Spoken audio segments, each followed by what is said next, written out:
कार्यभार की कार्यभाग? कार्यभार आणि कार्यभाग किती चिमुकला फरक आहे.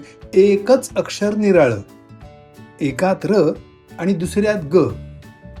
बर, र आणि ग ही अक्षर म्हणजे दिसायला अगदी सख्खे भाऊ.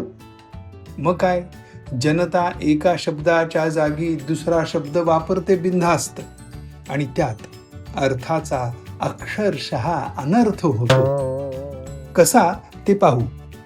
कार्यभार स्वीकारतात. कार्यभार स्वीकारला म्हणजे जबाबदारी घेतली. उदाहरणार्थ, नव्याने नियुक्त झालेले जिल्हाधिकारी श्रीयुत जोशी येत्या सोमवारपासून कार्यभार स्वीकारतील.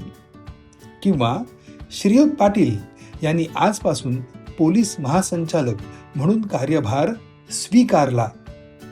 कार्यभार या शब्दाला मोठा उदात्त अर्थ आहे. हेच कार्यभाग मात्र साधतात. कार्यभाग साधला म्हणजे स्वार्थ साधला. आपल्या हिताची तेवढी गोष्ट करून घेतली, तेही बाकी कोणाची किंवा कशाची पर्वा न करता.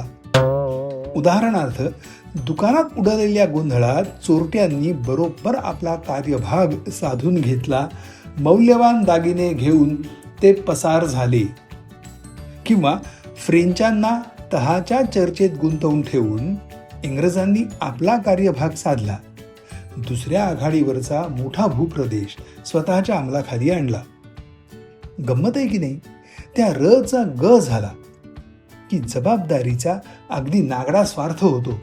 तेव्हा यापुढे हे शब्द वापरताना सावधान.